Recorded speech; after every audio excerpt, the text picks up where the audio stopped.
Right, let me just make sure that everything looks great. Everything, should I say. And then we'll start. Guys, assalamu alaikum. Welcome back. I just want to show you this little necklace here. I'm wearing this in honor of the series because I seem to make a lot of videos about people being heartbroken. So I come across this in my jewellery box today and I thought, you know what, I'll wear that in honor of the series. So yeah, there we go. Right, I've already said assalamu alaikum.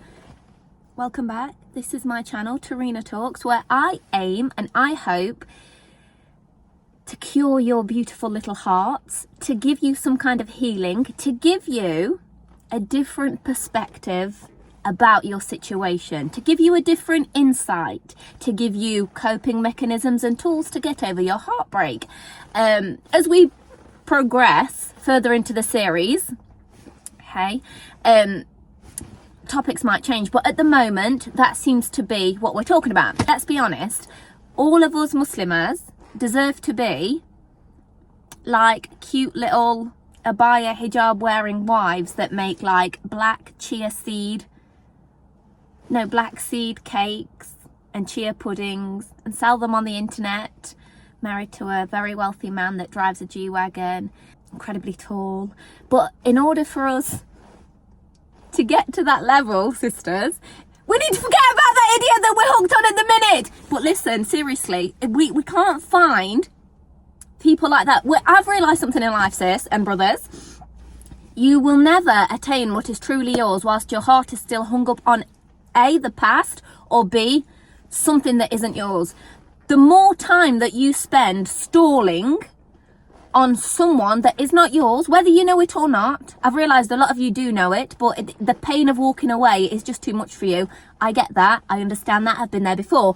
But the more that you're like stalling in a situation that you're not supposed to be in, a relationship that you're not supposed to be in, a work environment that you're not supposed to be in, a friendship group that you're not supposed to be in, the more that you stall in them situations, you cannot move on to what is truly meant for you.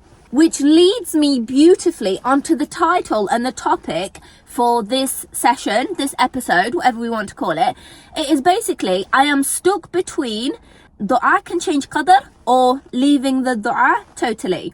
I get this message from a lot of you, bless you, and a lot of you ask for my advice on that because it's pretty simple. That's what you're facing, that's what you're going through. You're like, I know that dua can change qadr. Yes, it can. But at the same time, like, should I give up? It's a great question because, like, how do you know? How would you know what to do? Because we know that dua can change qadr. So do we stick at making the dua or do we just like leave it because it's just like it's not so right for me? So yeah, I don't know what 100% the answer is, but if I had to advise you, sisters, I would advise you the way that I would tackle a situation myself. So if that was me, yes, dua can change qadr. Yes, it can. But, and here's the but, it is not guaranteed to. So you are making dua on the basis that, right, it appears that it's not written for me. It appears that the person is not good for me. However, I'm going to ask Allah subhanahu wa ta'ala because I know that dua can change qadr. Perfect. But in my opinion, brothers and sisters, what that does is that keeps us hanging on. Because what if dua doesn't change qadr? It can, it's not guaranteed to. What if it doesn't? How long are you going to stay in the hope that your dua will change qadr? How long are you going to do that? Because the more you do that, the more that you keep yourself attached, the more you keep yourself hooked to a certain situation. And then this ties back to what I said at the intro. The more that you linger in a situation or hang on to a situation that it's not for you, the more you are hindering your growth in another area. The more that you stall on this man, you're delaying meeting the one that is for you, because how are you going to meet the one that's for you when you're hooked on the one that isn't for you? So, you have two choices. You stay with the hope that dua is going to change qadr. Very grey area this. Could do, might not do, isn't guaranteed, keeps me hanging on. It's in my opinion, leave that, sister. Leave it. Instead, what we do is make dua for what is right for us. I've totally changed my dua. You would never catch me asking Allah subhanahu wa ta'ala to marry a specific person. Never. You will never catch me doing that. Because I always think of it like this.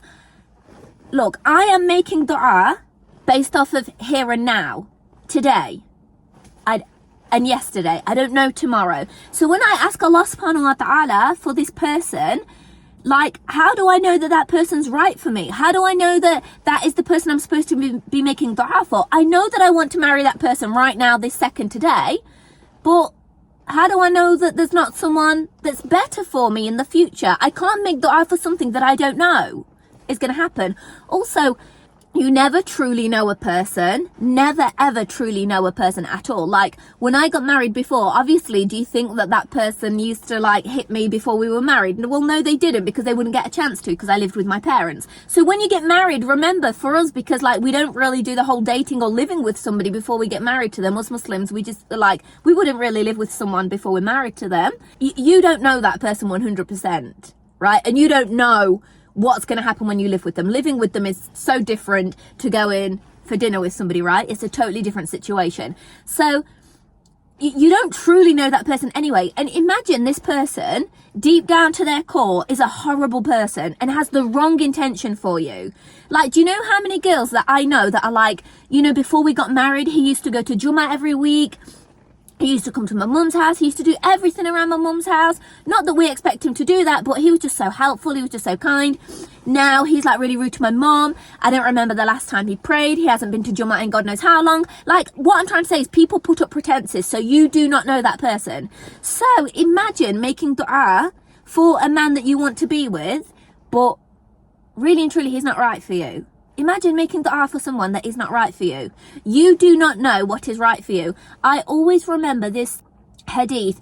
Umar ibn al-Khattab, and when he was Amir al-Mu'mineen, the people used to go to him because he was the leader of the believers, and they used to, because he's in a position of authority, right? So people used to go to him for advice and this and that, and what do we do here and what should we do with that? And Umar ibn al-Khattab, radiyallahu anhu, used to say, I don't even know what is right for me. Only Allah knows what is right for us. I don't even know what's right for me. I read that and that has stuck with me my whole life. That I always think about that when it comes to making dua. Okay, so I'm talking to this guy. I'm not talking to any guy, but let's just say if I was talking to this guy. Okay, you're perfect for me. Right, so I'm going to ask Allah subhanahu wa ta'ala to make you my husband, and I'm going to beg him to make you my husband. But at the same time, like, you could have all of these nasty characters and traits about you that I wouldn't necessarily know about until we get married. So I'm going to make dua for you. But no, because I always remember the saying of Umar ibn al-Khattab radiyallahu anhu. I always think about that. I always think, I don't know what's right for me. I don't know. How can I know what is right for me? I know what I think is right for me, but it is only Allah subhanahu wa ta'ala who truly knows what is right for me. So bringing it back to what I was saying, if I would never make dua to marry a specific person anymore. I have done. I wouldn't do it ever again. Because I don't know what I'm asking for. I could be asking for someone who's like deep down a really horrible person. Instead, I ask Allah subhanahu wa ta'ala to send me the person that is right for me. I don't know what is right for me. You know what is right for me, my Lord. I do not know what is right for me. I don't. I only know what I know today and yesterday. I don't know tomorrow. I don't know what the future holds. I don't want to ask for something when you've got something better written and waiting for me. Let's just get this straight as well, sisters. What is written for you will never go to anybody else, and what is written for me could never come to you. If the man that you love with all of your heart is written to be yours, whether you mention his name in dua or not, he will be yours if he is written for you. If he is not written to come to you, no amount of dua will ever send him to you. So if you think about it, either way you are making dua for him, because you're asking Allah for the one who's right for you. You're asking Allah for the one whose name is written next to yours, as opposed to mentioning him specifically. If that's him, that's him. You're making dua for him either way. And if it's not him, then it's something better. Like I've said before in other episodes, making dua for a specific person and making dua with the hope that dua can change qadr, it's just, in my opinion, a recipe for disaster, because it keeps us lingering on it, and it's a grey area. There's no definitive answer. It's like, how long are you going to keep hanging on for? How long are you going to keep making the dua just because it can change qadr. Like, I just personally wouldn't like do that to myself, and I don't think it's great in terms of personal growth. So I'm just going to leave you with a little tip. What I have started to do when I ask for marriage is, so I will say, oh Allah subhanahu wa ta'ala, please send me the person who's right for me. Oh Allah subhanahu wa ta'ala, please send me the one whose name is written next to mine. But what I have also started doing is verbalizing, oh Allah subhanahu wa ta'ala, I trust you with my affairs. I trust you to send me the one that you have written next to my name. You are the creator of qadr. You are the writer of qadr. I trust you solely. I trust you blindly with the person that you have chosen for me, Allah subhanahu wa ta'ala. Please send him to me, the one that you have chosen for me, Ya Rab. Not the one that I may seek, not the one that my heart may think that it wants. I want the one that you have chosen for me, Ya Rab. I want the one whose name you